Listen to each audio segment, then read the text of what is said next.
You're listening to American Medicine Today, presented by the Bonati Spine Institute, featuring internationally acclaimed inventor of the Bonati spine procedures, Alfred Bonati, MD. Once again, your host, Kimberly Bermel Bonati, and co-host Ethan Euchre. Welcome to American Medicine Today. I'm Kimberly Bonati alongside Ethan Euchre and world-renowned orthopedic surgeon, Dr. Alfred Bonati.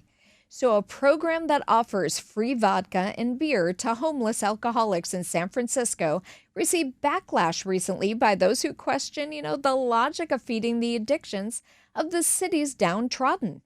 Joining us to discuss is Ervin Lee, a man who knows a thing or two about addiction and how to overcome it. He's the founder of a faith-based recovery program called From Beer to the Bible. Welcome to the show. Thank you guys for having me on to address such a pressing topic.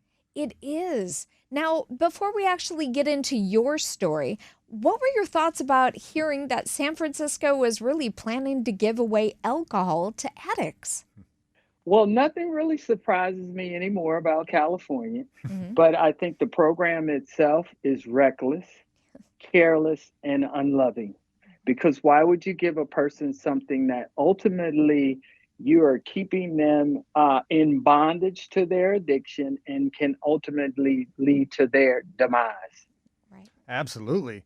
And I'm going to look at my notes here. It's estimated to cost the city of San Francisco $5 million a year to manage alcoholism. Seems like those funds could be used in a better way for, say, actual treatment and things of that nature if they truly want to help the homeless and the alcoholics. I agree with you, and I would say there are three pillars that money could be used for.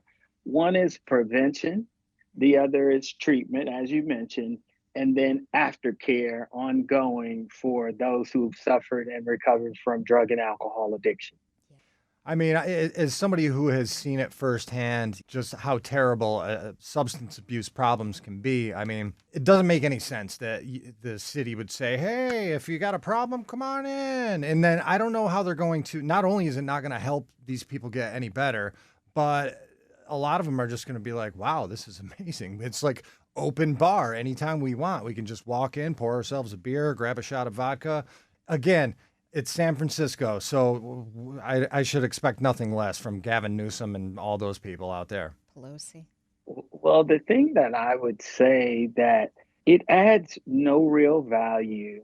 And part of recovering and getting help for addiction, I know this well, is the ability to surrender and say, I need help. Yes. But if you're feeding and keeping me addicted, why would I ever want to seek sobriety?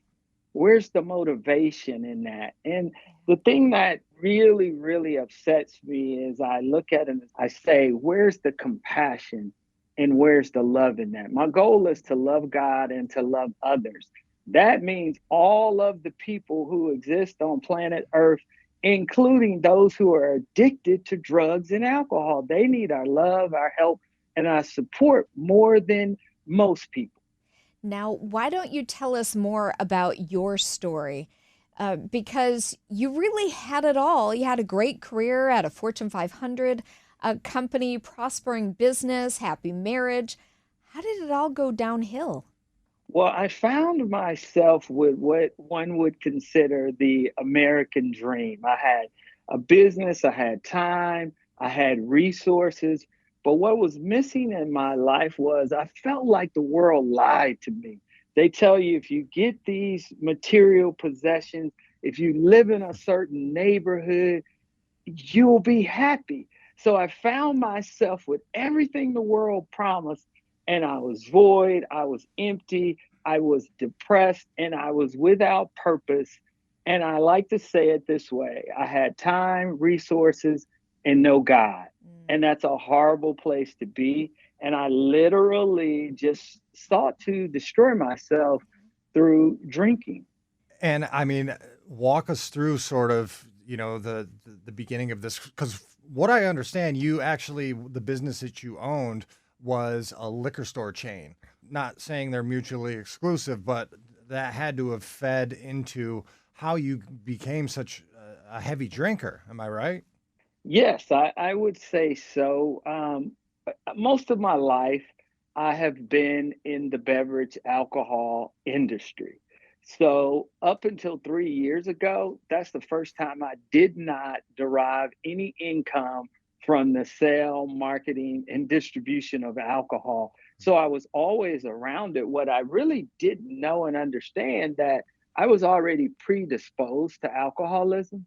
They estimate that about 60% of your predisposition to alcohol is your family genetics. And I had a grandfather who was an alcoholic.